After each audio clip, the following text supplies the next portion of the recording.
Hi, welcome back to Coffee with Candy. I'm Candy, and it's been a long time, I know. I'm sorry about that, but I needed to do a little update. I have not had time to myself in a really long time. I was in the hospital for a couple of weeks. I did my stem cell transplant, and I have no hair, so I have my little cap on, otherwise I look really weird. I just wanted to give a little update on how things are going with the multiple myeloma. Again, I got my stem cell transplant, so that is done. I smelled like cream corn, and I found that super fascinating that I couldn't smell it, but my sister and my mom and my other sister could smell it, and they said it smelled like opening a can of cream corn and just sticking your nose in it, and that's what it smelled like. I just found that extremely fascinating that I couldn't smell it. I hope you guys are having a great week. I am getting better. I was in the hospital for about 3 weeks, and then afterward, I came back to my sister's house, where I'm at right now. It's been kind of challenging. I still, every morning, about 3 or 4 in the morning, I'm up, throwing up, and the mucositis is real. For real, it's not fun. It's still affecting me even now. I try to keep hydrated, and I've been keeping hydrated. That's the biggest thing. I've lost all the water weight, finally, which was like 20 pounds of water weight. My ankles blew up to like 3 times the normal size, but now they're normal size, so that's good. I'm still, like I said, nauseous. I'm still going through the pains and being super tired. My throat hurts just because of throwing up every morning.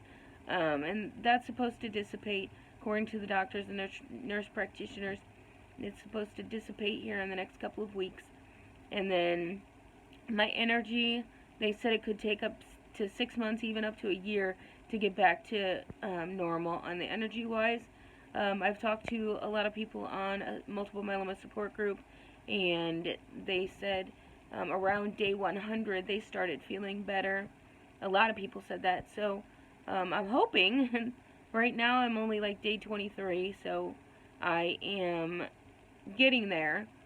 I'm waiting for my husband to get my boys vaccinated, and so that I can come back home and see them. I haven't been released from the bone marrow transplant clinic here, but when I do, I want to run home and see my boys. I love being here with my sister, I really do, but I miss my boys something fierce. I'm a mom of 4 boys. I know I've said that before, but just to reiterate, I love my boys and I miss them. That's been the biggest thing that I've missed. This right here is just where I got my my line taken out. It's doing good.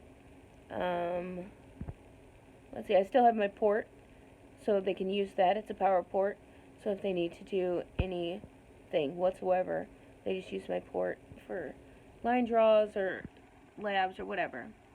I don't know what else to say. Like, it's been a really rough couple of months.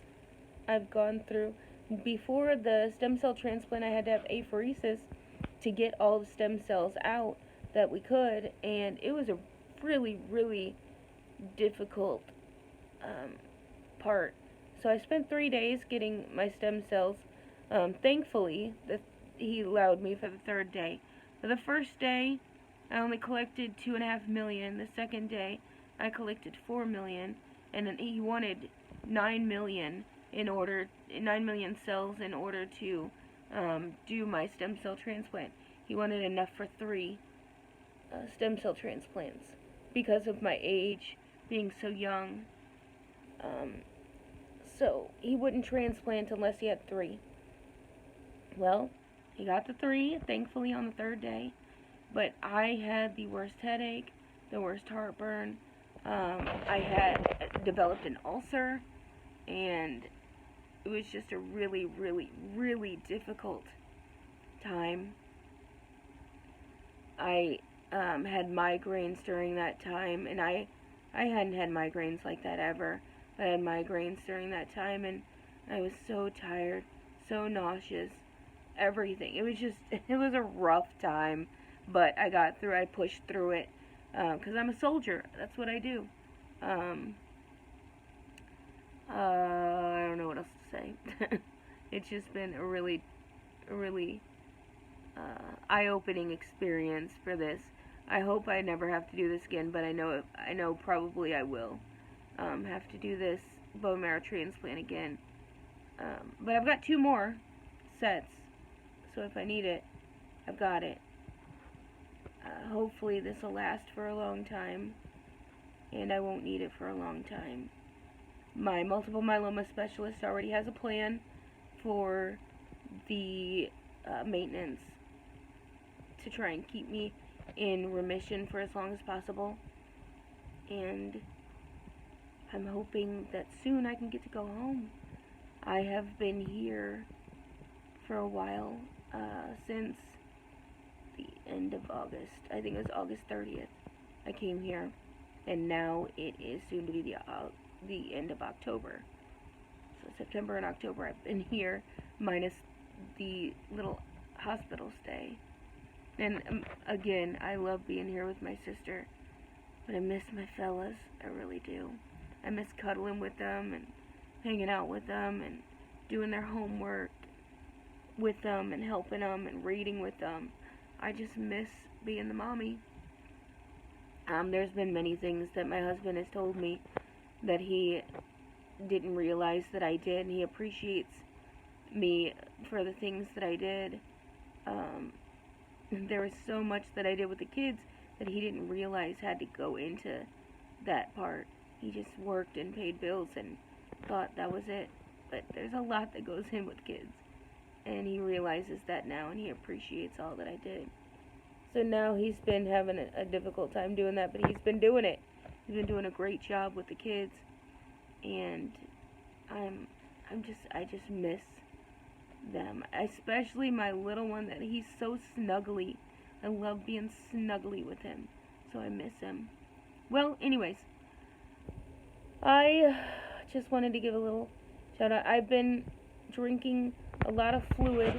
I'm not allowed to drink pop or anything like that because it doesn't count. Like, coffee does not count in my intake because it's caffeinated. So it diureses you instead of hydrates you. So I've been drinking these little G2s and trying to stay hydrated, especially because I've been throwing up. I want to stay hydrated and keep my electrolytes up and whatnot. Something that's been great is I have Fanconi syndrome, and something that has helped, I guess the stem cell transplant has helped with my kidneys as well, and plus all of the flushing through has helped my kidneys because I no longer have to take so much potassium every day. I used to have to take 9 pills of potassium a day. Right now I'm at 1 each night, and they're monitoring my potassium right now. I go in like every 3 or 4 days and get blood work done. And so far everything's turned out really well. Yeah, you can tell my throat, my voice it's getting more difficult, but I guess I will give an update later. I know I say a lot, but it's okay. I'm not a professional. I'm definitely not a professional. I just wanted to help anybody out there that has multiple myeloma. It is easy to get through. It's not easy to get through. It's difficult to get through, but it is. You're able to get through it. It will happen. You'll get through it. It'll be okay. It'll seem like it sucks so bad. I had to be on TPN, which is total parenteral nutrition. That's the IV. You're getting all your nutrition through an IV. I had to go through that because of the mucositis. I couldn't swallow hardly anything. I was barely able to swallow my pills, and that's only because I forced them down with applesauce. I still take applesauce with my pills right now because, again, my throat hurts so bad. But it's getting better. It's gotten a lot better. I've got, let's see, I had to be on a PCA pump because of the mucositis and the pain that was That's the only way I could swallow, was because of the PCA pump, which is the patient-controlled analgesic. It's the pain med pump. So I got that while I was in the hospital, and it was everyone was really kind and nice, but I really don't ever want to go back to the hospital.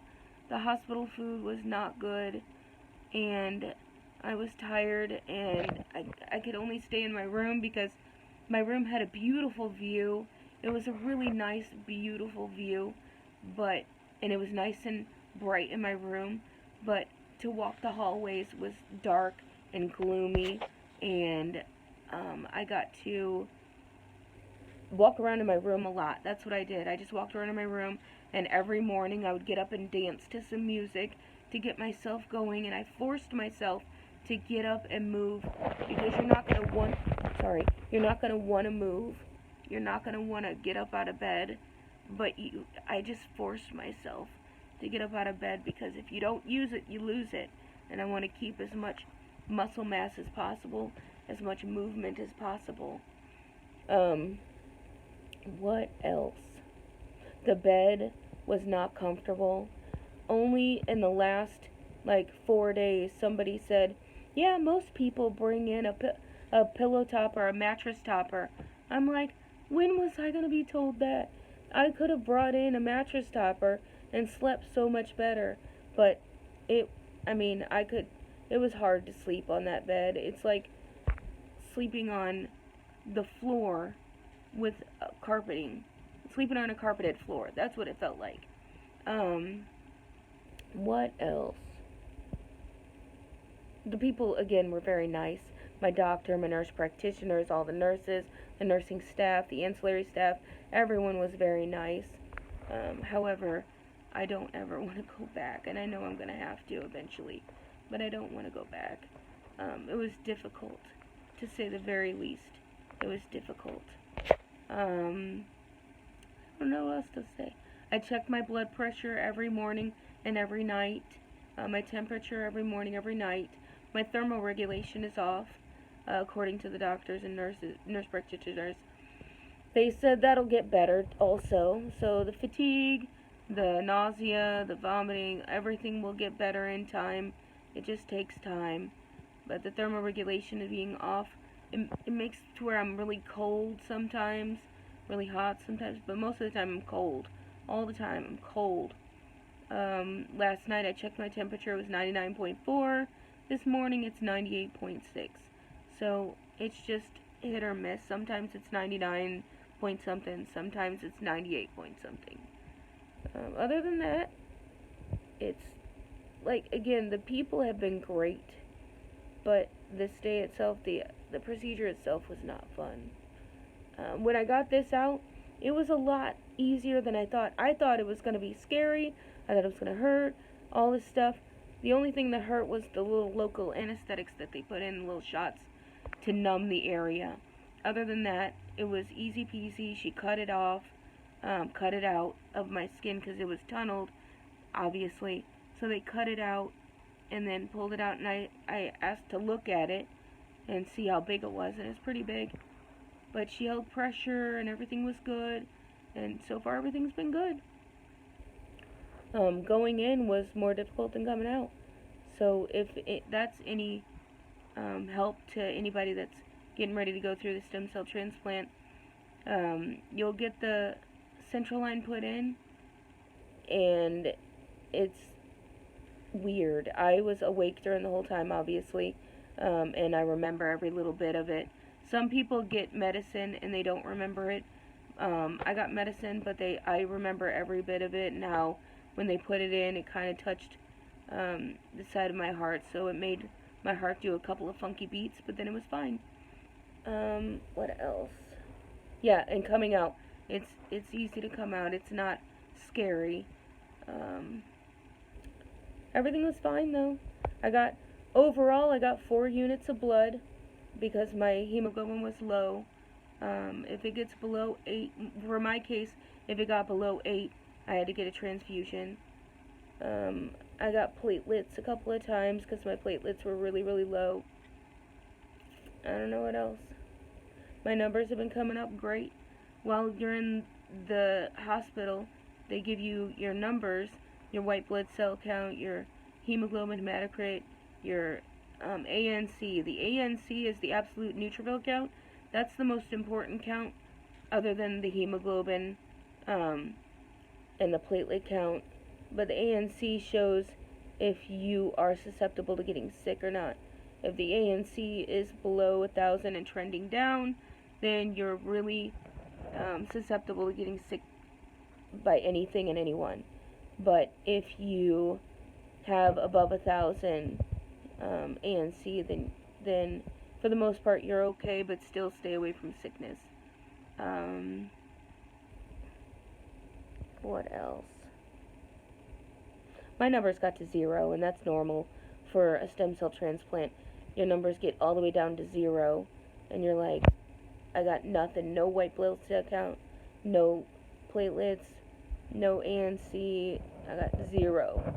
And it comes back up because your stem cells engraft.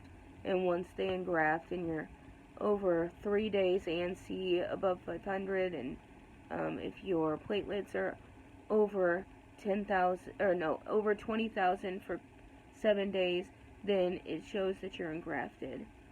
And I'm almost platelet engrafted. I'm ANC engrafted, but I think I'll be platelet engrafted when they check tomorrow. My labs tomorrow. I don't know what else to say. I mean, I keep a bucket by my side of the bed, so that whenever I have to throw up, I've got it right there in the ready. I just check my blood pressure and check my heart rate and check my temperature every night and every morning. And I check my weight every morning. And I know it's overkill. I know it's more than you're supposed to do. But I just do it for my own peace of mind. The labs I write down in my little lab book. I write down all my numbers just because that's for my own peace of mind. You don't have to do that. Follow the nutrition guide that they give you. I have an air purifier, but that's again overkill. You don't really need it. I have crackers, or like what are they called? Teddy Grahams. I've got some Teddy Grahams next to the last set of the bed to try and help my stomach to be okay, but it doesn't work. It just gives me something to throw up, I guess. Other than stomach acid. I don't know what else to say. I hope you guys have a great day, a great week, a great month, a great year. And I appreciate your views. I will talk to you later. Bye.